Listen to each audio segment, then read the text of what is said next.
PH Calendar Meme 2024. Sa month of January, siya yung babae na sa likod ng esophagus.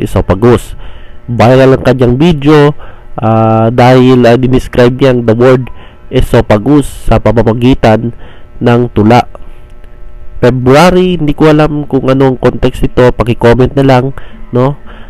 Siya yung guy na nag-viral sa kanyang video na nagsumasayaw tapos parang meron siyang sinubo, di ko alam kung ano yun. March, siya yung lalaki na nahuli dahil sa skandalo at inamin na gumamit siya ng droga at in-interview siya ng media. Sabi niya ay anak or nanay siya ni Mama Mary. Nanay niya si Mama Mary, tama. Sa March parang nakita ko nung una si Shaira, no? Deserve ni yung Muslim singer na nasa likod ng kantang Selos.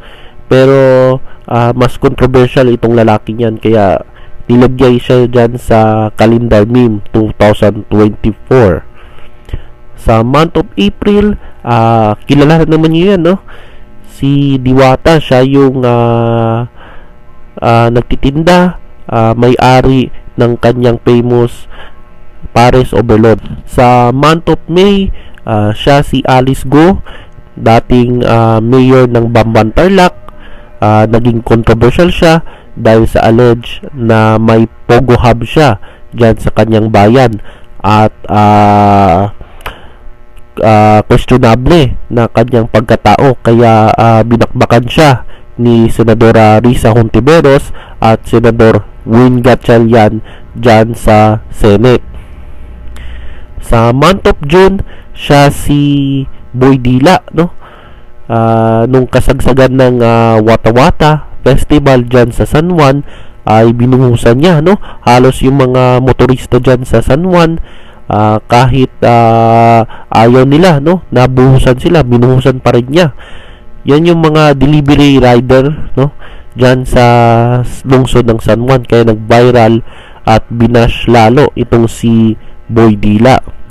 Sa month of July, siya yung LGBT member from Cebu dahil pinatayo niya yung waiter sa loob ng 2 oras.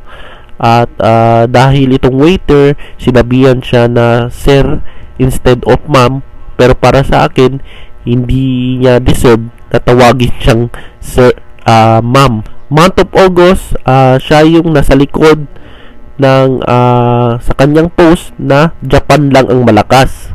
Siya si Angelica Yulo, nanay ng double Olympic gold medalist gymnast Carlos Yulo.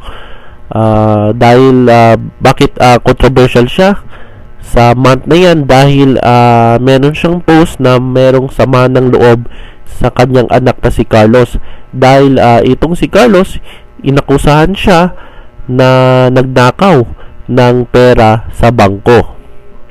September, siya ata si iShowSpeed, isang content creator vlogger na bumisita sa Pilipinas.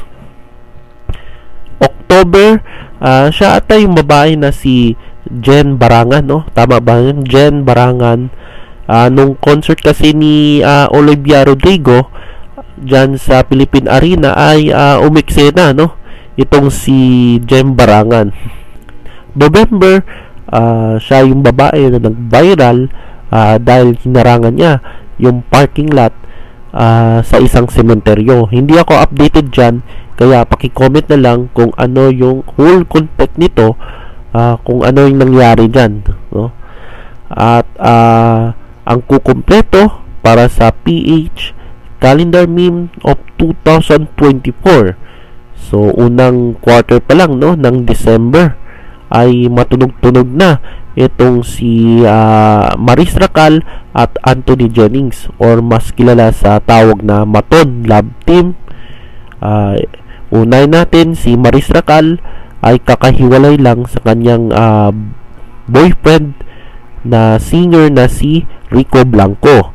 habang itong si Anthony Jennings ay kakahiwalay din sa kanyang girlfriend na si Jem Villanueva. Isa yan sa inaabangang love team dyan sa ABS-CBN. Bakit controversial itong dalawang yan? Dahil nag-react itong ex-girlfriend ni Anthony. Nilabas niya yung kanyang feelings dyan sa social media, mga screenshots, mga posts galing sa kanila, mga iskandalo. So hindi ko na lang i-discuss, no, yung anong nangyari, no. So dito na lang tayo, guys. So ito yung PH calendar memes ng 2024. Sa mga nagtatanong kung bakit wala dyan, no, si BP Sara at si Kibuloy, dahil in the whole month, no, kada buwan ay laging usapan sa social media at sa balita itong si BP Sara at si Kibuloy, no. Lagi silang laman sa mga issues nila, kaya hindi na nilagay dyan sa calendar meme ng 2024. So yan, guys, maraming salamat at don't forget to subscribe JLay Vlogs Official.